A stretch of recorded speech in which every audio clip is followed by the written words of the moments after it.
what? This is a White Mix Motovlog ang pagbabalik ito ang magbaka ng mga managers category MTB tayo ngayon. Syempre, happy tayo dahil nakakabalik na tayo dito sa Golden Heaven C5 Extension. Bago natin umpisahan yan, shoutout kay Andre ng Team Corsa. Magbe-birthday ngayong this coming February 26. Advance happy birthday. Shoutout kay Wilson Isgano. Shoutout kay Zang Scott TV. Shoutout kay Clit YT Channel. Kapatid to ni Christopher Monsanto. Mali kayong pagbabalik ni White Mix Motovlog dito sa C5 Golden. Shoutout sa mga Team Tarob. Shoutout kay Paul. Grabe kung tagos talaga ang laban ng ating mga MTB Open category. Shoutout din kay Arini Aniga from Maasin Leyte. Kumusta ka dyan, Ban? Bye, kumusta ang Leyte kaya ngayon? Medyo okay na siguro. Parang nakakabawi na siguro ang Leyte ngayon. Shoutout din kay Lara Katahan. Shoutout kay Ricky Gantuga. Welcome back at balikan natin ang laban natin ngayon. Ito meron lang tayong 2 laps dito sa ating laban ng mga managers category. Nung nakaraan, depending champion natin si Kapdongski dito ngayon. Kaya-kayang dipinsahan. Meron tayong mga newbie na mga nakikita natin dito. Meron tayong Messi Plate from Batangas. Malayo-layo yung pinanggagalingan nito. Trangkista NCR. Ito yung ating pinuno ngayon dito. Si Jerry de Guzman yung ating junior dito. Dahil siya yung pinakamalakas. Meron na silang 2 laps dyan. Pagbalik niyan at pagka U-turn nila ay angat na kaagad dyan. Marami-rami din ito ngayon. At abangan nyo rin ang next upload natin yung ating mga MTB Open Pro category. Dahil magandang bakbakan din yun. Kumbaga, ito sila meron tayong mga nakikitang newbie dito. Yung ating mga newbie, sinama na lang dito sa ating mga managers na talagang hindi pa natin nakikita masyado sa lumalaro doon sa ating open para naman makakasabay sila. Meron tayong parang AA bike shop dito na naka-trake, naka-works ng bike. Malakas to si Jerry de Guzman ng Team Tarob. Kumbaga dahil siya yung pinaka malakas dyan ngayon.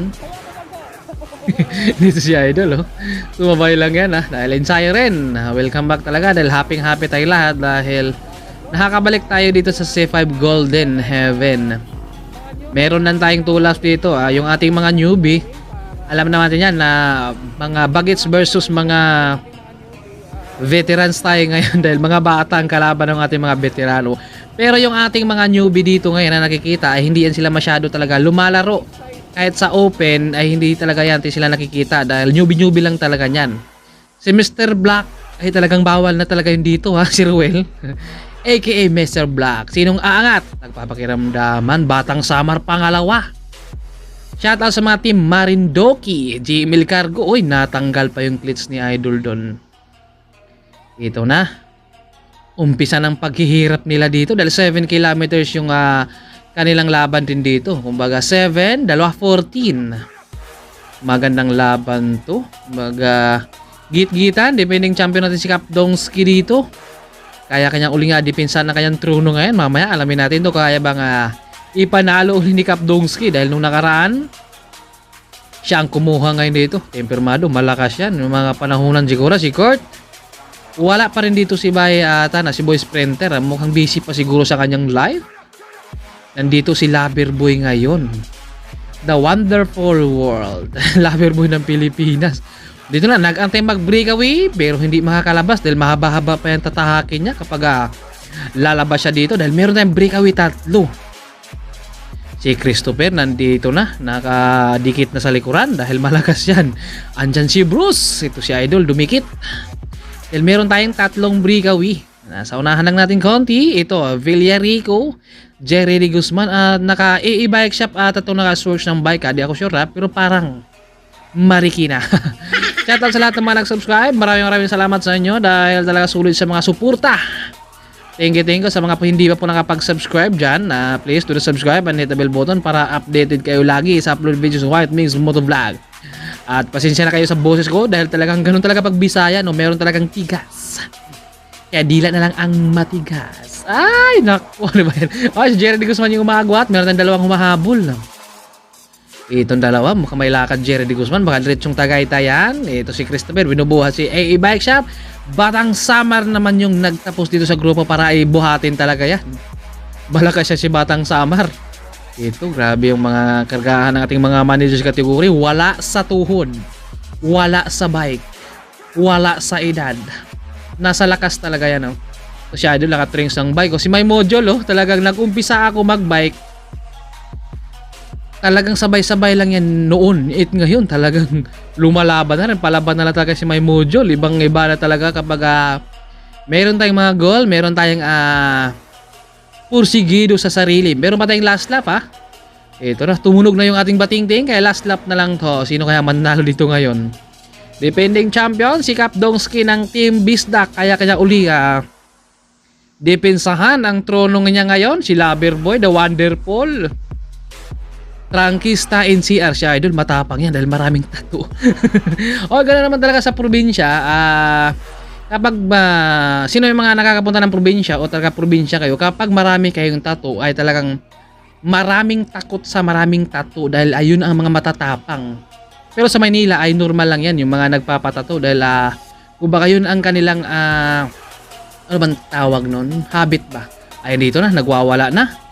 Walang breakaway or six appeal. Oy, si White Bix baka kumukuha na ng konting English. Oy, nung February 14 may nakita ako, babae at saka lalaki nag-date sila. Oy, shoutout sa mga nakapagbigay ng bulaklak. Sa mga hindi pa po nakapagbigay ng bulaklak, pwede pa kayong humabol ha, dahil February pa po.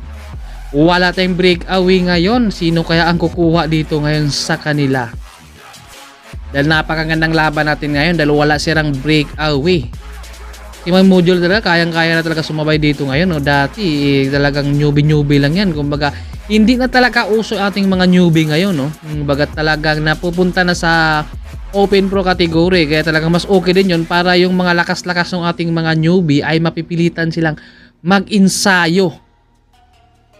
Jerry D. Guzman pa rin. Siya pa rin yung humahatak dito. Talagang siya yung junior dyan. Siya yung pinakamalakas talaga dyan sa kanila. Yun nga lang, siya talaga yung nagdadala ng lakas ngayon dito. Baka maubusan yan dahil siya yung humahatak dyan sa kanila. Siyempre, malakas talaga yan. Kaya kanyang buhati hanggang last lap yung mga grupo nila ngayon.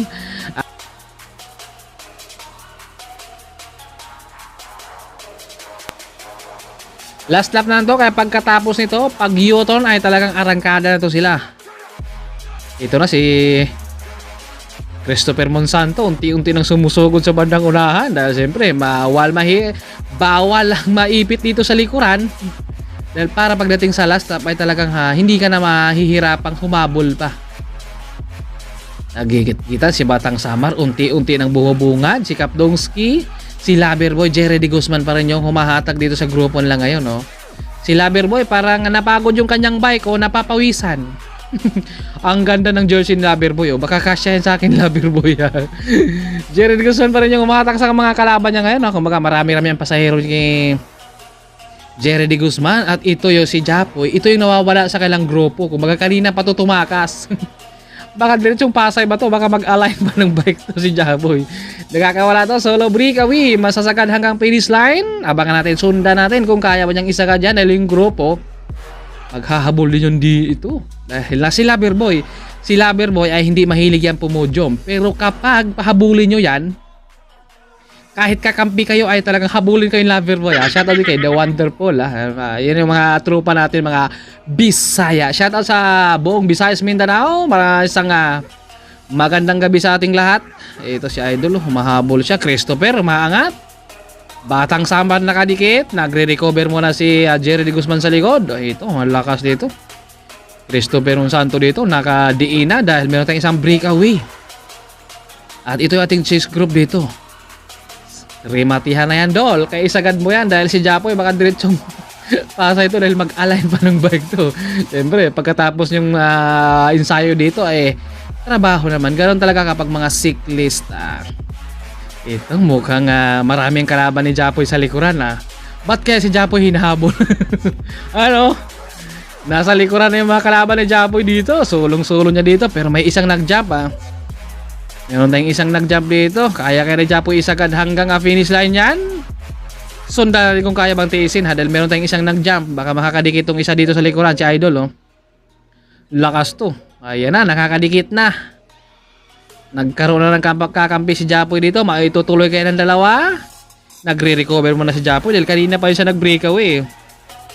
Baka may lakad. Shoutout din kaya Boy Sprinter. Mukhang wala pa dito. Mukhang busy pa siguro si Boy Sprinter sa kanyang live. Mukhang hindi pa natin nakikitang lumaro dito sa managers category. Ay, nung unang laro pala. Nakapaglaro na si Boy Sprinter. Yun nga, wala ako doon. Magandang laban to ngayon. Rematihan na to. Kaya-kayang depensahan ni Kapdongski. 36 kph. Ang ginagawa ng ating dalawang breakaway. The 2-1 breakaway. Masasagad hanggang finish line o maabutan pa sila ng grupo. Meron tayong isang naghahabol din. Si Tempermado, ang bilis ng kargahan niya dito. 50. Ang lakas 49. Ang lakas dahil 36 kps lang yung dalawang breakaway ay talagang maaabutan siya dahil 49. Ayan na. Naka-overtake na dito si Tempermado. Parang hindi niya iniina. Walang preno-preno dito si Tempermado. Kumadiretsuhan yung kanyang ginagawa. Andito na hinahabol siya ng mga kalaban. Ito na, sinagad na to ni Tempermado dito dahil last lap yan, kaya kanyang isagad. Nakawala dito, talagang tiyagaan talaga, sacrifice dito si Tempermado sa kanyang ginagawa. Siya pa rin yung humahatak dahil meron ta sana tayong breakaway kanya, dalawa. Sinasagad na dito Tempermado. 53 kph dito na ngayon. Ito na, nag-aantay na si Villarico, sumusugod na rin. Sino kaya ang kukuha ngayon dahil last lap yan? Si Loverboy, parang maiipit pa sila dito sa traffic na traffic. Dito kaya naiipit sila ng konti. NCR nandito. Siyempre, nandito si TRR. Hindi kasama yan si Daryl. Ito lang yating nakabungad. Christopher, si Loverboy nandito na. Sino kaya? Si Japoy nandito. Nasa gitna na. Kung mga nag-breakaway yan kanina, parang mauubusan rin si Japoy. Parang hindi makakarimati. Ayan na, mayroon na makakabungad. Nako, naipit ng konti sa traffic. Si Bruce nandun na nakabungad. Nakalamang si Bruce dito. Na si Kurt nandito rin. Nakabungad. Medyo naipit sila dito. Ayan na, mayroon tayong 5. Nasa unahan na. Ayan na. Si Kurt, Trangkista na ito. Batang Samar umaangat. Nandito na si Kurt. Trangkista, Macy Plate, Trangkista. Ayun, yung ating first. Macy Plate, pangalawa Trangkista. Pangatlo si Kurt. Pang-apat si Batang Samar. Pang-5 natin si Bruce ng team Jamil Cargo.